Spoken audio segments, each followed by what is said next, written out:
Kembali bersama Fajar Berkah, Pasti berkah.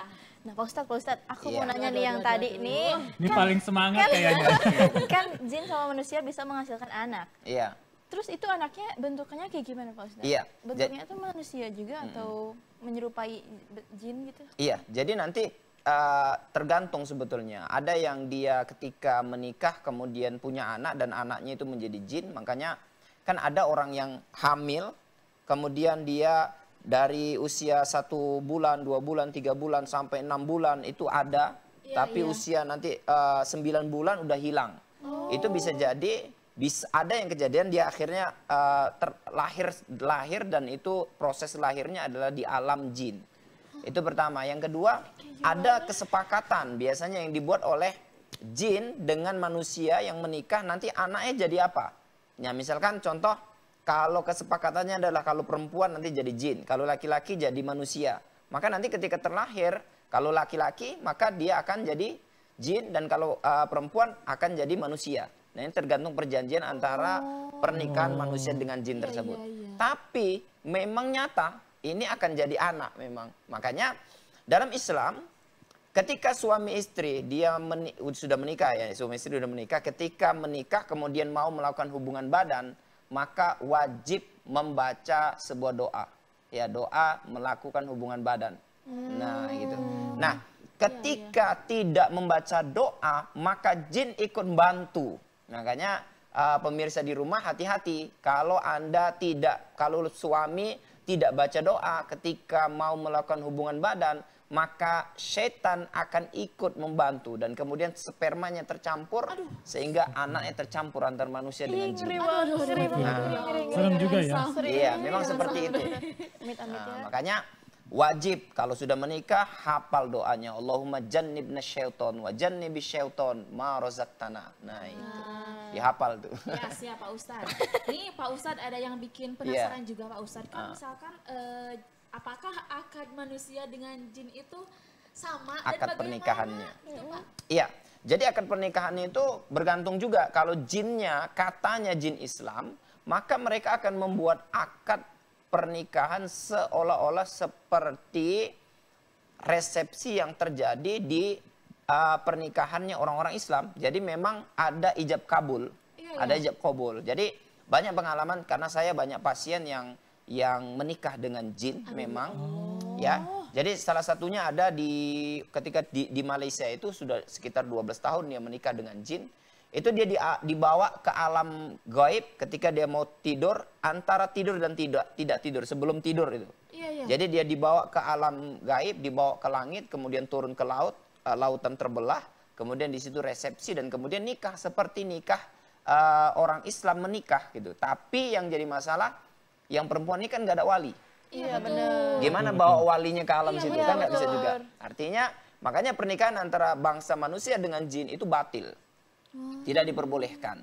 Karena dia tidak akan bisa menghasilkan tujuan-tujuan pernikahan, yaitu litaskunu ilaiha. Litaskunu ilaiha itu apa? Untuk memberikan ketenangan. Gimana kita bisa tenang nikah dengan jin? Kan kadang-kadang jumpa, kadang-kadang enggak. Betul. Gitu. Berarti walaupun jinnya kan tadi ada jin Islam ya Ustaz, berarti memang tetap tidak boleh ya? Tetap tidak boleh. Walaupun jinnya Islam karena dia tidak akan bisa bertemu ketentraman di situnya. Seperti itu.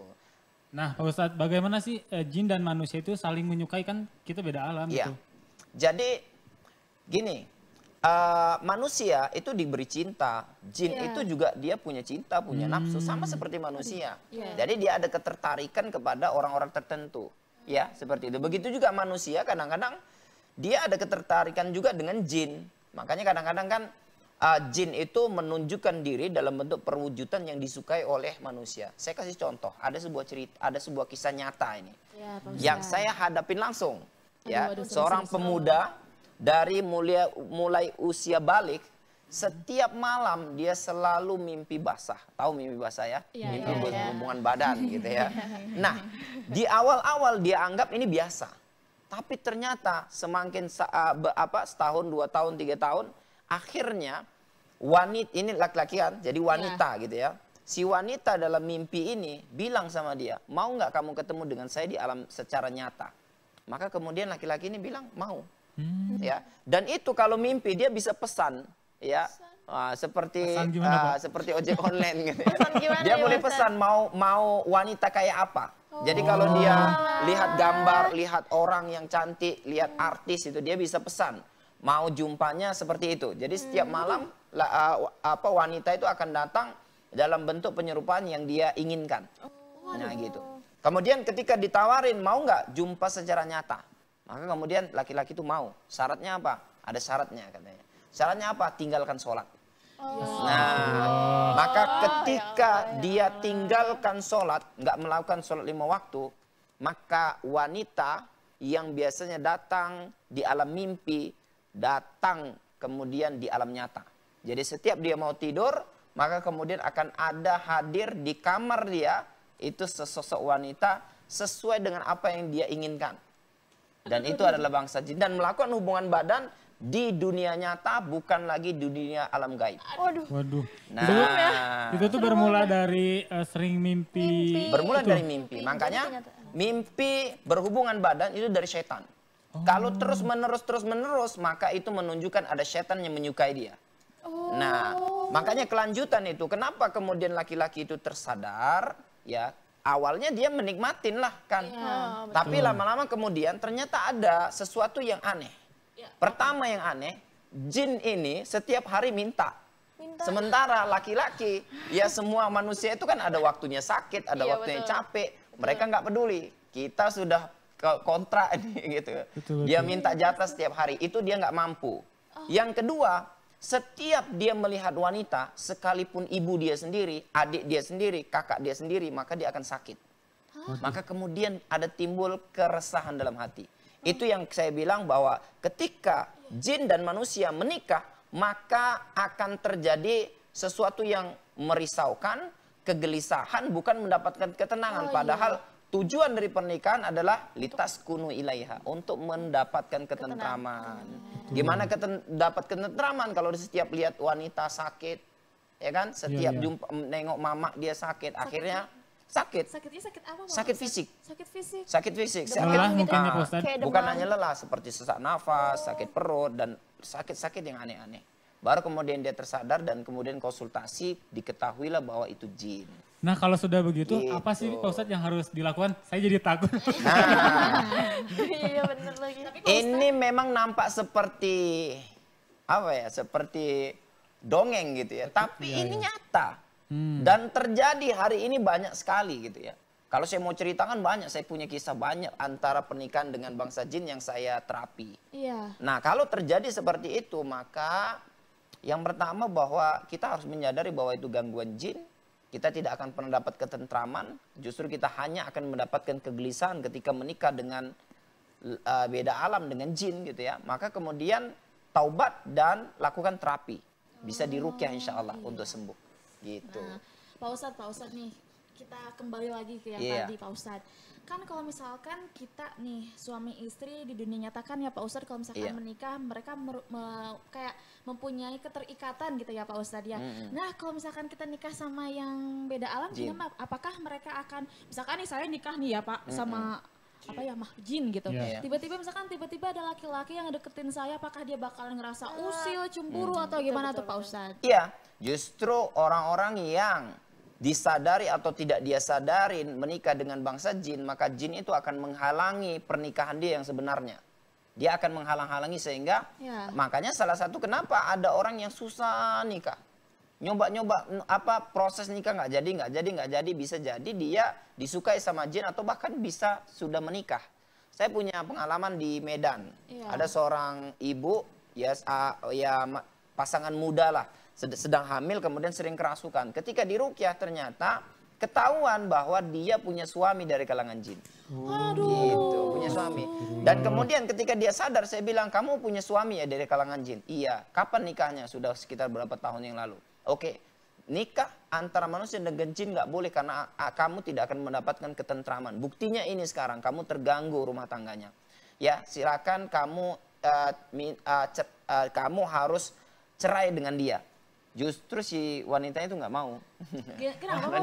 Karena dia mencintai suaminya dari kalangan jin itu. Ya Allah. Kenapa? Karena dia tertipu dengan manipulasi jin itu yang setiap bertemu dengan dia, Bisa dia berubah-ubah. menunjukkan diri dalam bentuk wujud yang Dia ganteng, inginkan ya. wah, putih, mancung, serba sempurna. Nah, padahal itu tipuan. Dan ada tekniknya bagaimana supaya terbongkar. Wujud aslinya yang buruk itu akan nampak nantinya. Ketika Gitu. apa? Ketika cerai Nanti, atau gimana? Pak enggak, Ustadz? nanti ada teknik pengobatannya agar si wanita itu tersadar bahwa laki-laki yang selama ini dia nampak ganteng, dia nampak tampan, gagah, itu ternyata adalah makhluk yang menyeramkan. Tapi Pak Kalau- Ustadz kalau nyerai, Iya tuh, Kalau ke ceritanya perceraian ke Nah. pengadilan juga gitu Pak. aduh, ya Nah, Allah. karena akad pernikahan manusia dengan jin adalah akad pernikahan batil yang tidak diperbolehkan, maka putusnya adalah dengan taubat. Ya, dengan taubat selesai. Tapi kan Gitu. kalau jin pasti tidak begitu melepaskan pasti Pak Ustadz. Iya, Ada mungkin cara-cara mungkin untuk iya. cerai gitu udah. Iya, nanti dia akan dirukyah. Makanya seperti tadi kan, yang perempuan itu nggak mau, justru cerai. Nah, ketika saya rukyah kerasukan, justru yang jinnya mau. Mau cerai. Mau, saya dakwahin, saya ajarin gitu, dia masuk Islam, taubat dan dia mau keluar. Justru yang manusianya yang nggak mau. Aduh, gimana Akhirnya ini? apa? Ya sudah, karena si jinnya yang laki-laki dia masuk Islam kemudian bertaubat, maka kemudian didakwahin dan dia keluar. Dia tinggalkan istrinya yang manusia itu. Nah, gitu. Pak Ustadz, aku mau nanya juga nih. Kalau misalkan kita sulit dapat jodoh itu apakah tanda dari jin menyukai kita? Iya. Jadi kita jadi sulit dapat jodohnya gitu. Iya, jadi kalau kita bahas tentang kenapa orang susah dapat jodoh. Sebetulnya banyak, ada beberapa faktor. Bisa karena maksiat, bisa karena dosa gitu ya. Atau bisa karena dulu dia menolak lamaran seseorang sehingga dia terkena ain, ya kan? Makanya dalam Islam kan Rasulullah SAW itu mengatakan jangan kamu menolak lamaran seorang pemuda yang soleh, yang dekat kepada Allah. Kalau kamu tolak maka takun fitnatun fid dunya wa fasadun kabir, akan terjadi kerusakan di dunia dan kamu akan mendapat fitnah, kan gitu. Makanya ada banyak faktor dan salah satu faktornya kenapa ada orang yang sulit sekali menikah karena bisa jadi dia dicintai sama jin. Ini yang pertama. Atau bisa karena disihir. Ada sihir yang disebut dengan sihir penghalang jodoh. Jadi cinta ditolak, dukun bertindak. Sebelah kiri awas ya. Aman, Jadi aman, ada aman. yang seperti itu memang. Adanya sihir-sihir yang membuat jodoh itu susah untuk datang. Dan itu bisa diterapi sebetulnya. Bisa dirukyah supaya jodoh cepat datang. Nah gitu Sukma ya. Oh gitu. Oke. Baik gitu. Yuk pemirsa, nah kan kita udah membahas mengenai pernikahan, emang gak berhenti ya. Betul banget. Pembahasannya menarik dan panjang juga. Tapi ini tenang aja, masih banyak yang bakalan kita bahas, jadi tetap bersama Fajar Berkah. Pasti Berkah. Berkah.